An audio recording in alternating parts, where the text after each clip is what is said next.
Hi, it's Karen with another WoW, What's on Wheels recipe. Now I'm starting to use my Instant Pot. I just have the little 3-quart one because it's just the two of us. And today I'm going to be making monkey bread. It's my first try at it, so let's see how it goes. We're Dave and Karen from What's on Wheels, and we sold our sticks and bricks to RV full-time now that we are retired. We travel with our heavy-duty truck Leroy, our 2 K&M motorcycles, our DRV Dixie, and our smart car Zippy. Don't forget to subscribe and click on that bell to be notified when we post a new video. First ingredient, going to be needing, I've got Grand Southern Homestyle. I think they have one with butter in it too, which is might even be better. But that's the ones that I'm going to use, and this is 8 biscuits. In my bowl, I have 1/3 cup of white sugar, 1/3 cup of light brown sugar, and 1½ teaspoons of cinnamon.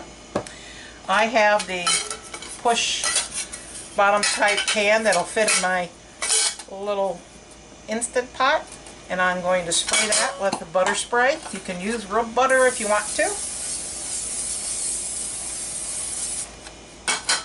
This foil is going to come in handy a little later. I have cut a piece of foil out that will fit on the top of that to protect my bread while it's pressure cooking. And so the first thing we're going to do,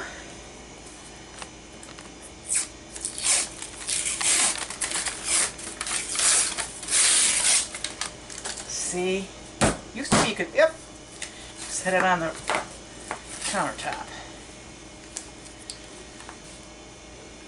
I'm going to take my biscuits, going to cut them in quarters and drop them into my sugar cinnamon mixture. You could also use a Instant Pot bunt cake type pan that has the hole in the middle of it. I don't happen to have that one. You can also do this with frozen dinner rolls, and you have to let them rise overnight a little bit before you can roll them into little balls. But this is kind of the cheating, easier way of doing it. And if you want to, you can roll them into little balls, but it's not necessary. This is a pull-apart bread anyways. Definitely not low carb, and it's definitely not keto. And then I'm just going to roll them around in my sugar. And I want to get them all covered. And you will have sugar left over. And then you're just going to put them in your pan. I'm just going to roll them just a little bit more, make sure they get plenty of sugar and all sides are coated. You'd probably put them in a bag and shake them around too. That would probably work. In the meantime, I'm melting a ½ stick of butter in the microwave in a bowl.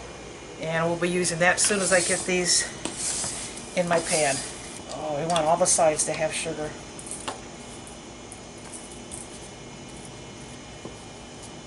Lost one. Get back in there. Then I'm going to take my melted butter and with the leftover sugar I have, I'm going to mix that in there.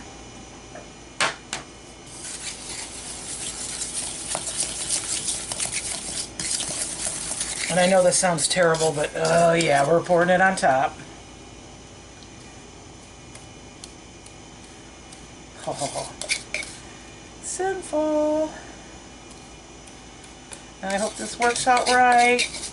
I just saw somebody make this, and I thought I've got to give it a try, but I always see them making it in the big 6-quart or 8-quart pots, and we just got the little 3-quarter because the 3-quart pot is best for people that are only cooking for 1 or 2, and this is just the 2 of us, so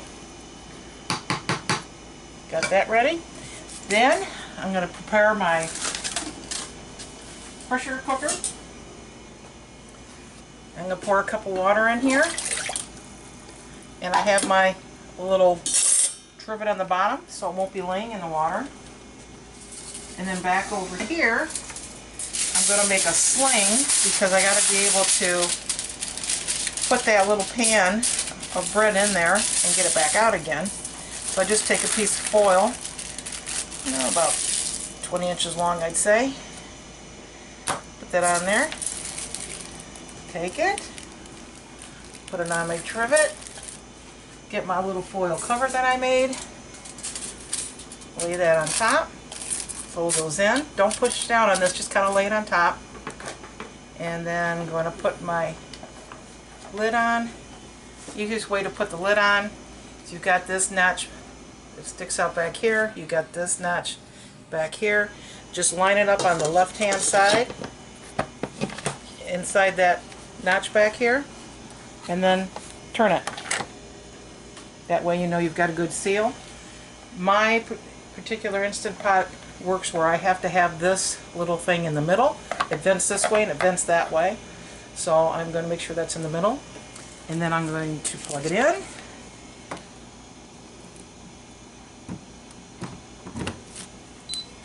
And I'm going to set it on pressure cook. Some of them say manual.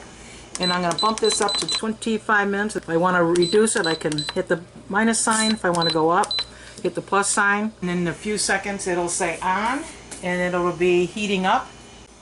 On this model, and all of them actually, have this little pop-up button.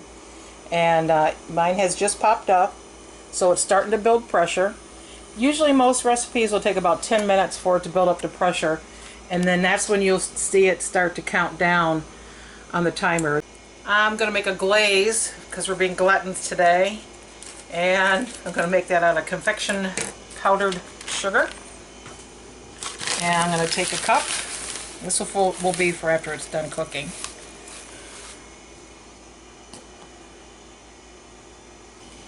And I'm going to add half and half to it, 1 tablespoon at a time. I'm going to start with 2. I would say you could just use regular milk, but I don't have any regular milk. So I'm going to be using half and half.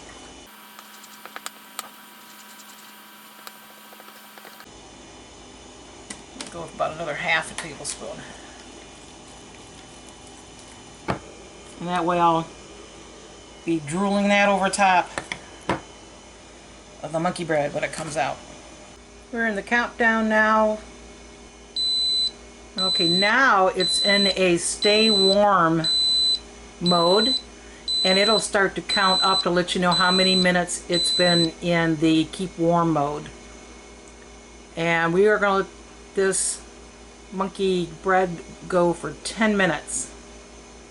This is what you call a natural release of the pressure, and over time this will come down, the little button there, and at the end of the 10 minutes it'll probably still be up. Then we'll do a quick release, which is where you just open it up and let the rest of the steam out. The silver button has to be down before the lid will actually come off, so you're not going to accidentally hurt yourself. So if you don't watch your time, so we're up 1 minute already. If you don't watch the time on this, it'll probably go for like 14 hours. That's a long time to keep something warm. So you watch the your recipes that you try, and if they tell you to have a natural release time period, you can watch it by the clock on the front of the Instant Pot. We're going to go to 10 minutes. So we've gotten to the 10-minute mark, and if you look up here, we still have our button for the steam there. So I'm going to do a quick release now. And with this particular unit, I just have to flip this to one side or the other. And I'm just going to go like that. And the rest of it's, very little was left in there. You see that dropped? Now that that has pins dropped, I will be able to open this.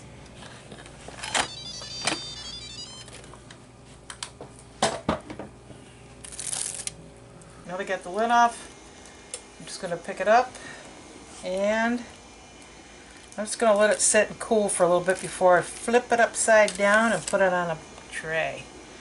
That looks pretty nice, doesn't it? Let it cool. It's too hot to eat right now anyways. So this is sat for about 10 minutes. It's actually cool enough now that I can handle it with my hands now. Now I'm just going to put a plate over top of it, flip it upside down.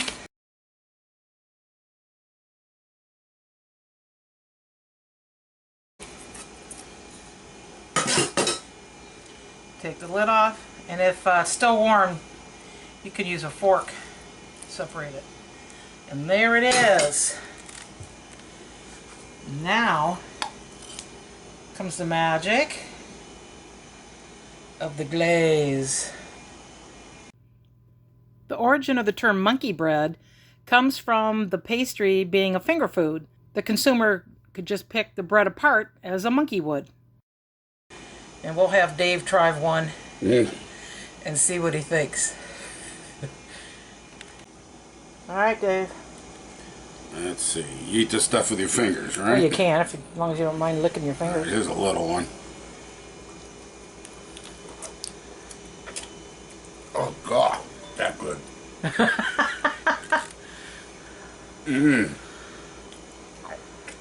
This is not good. This is naughty. This is bad. All right. I'll see you later. I'm going to need some time alone. Thanks for watching. If you liked the video, please give us a thumbs up. We'd love to hear from you in the comments below, even if it's just to say hi. Don't forget to subscribe.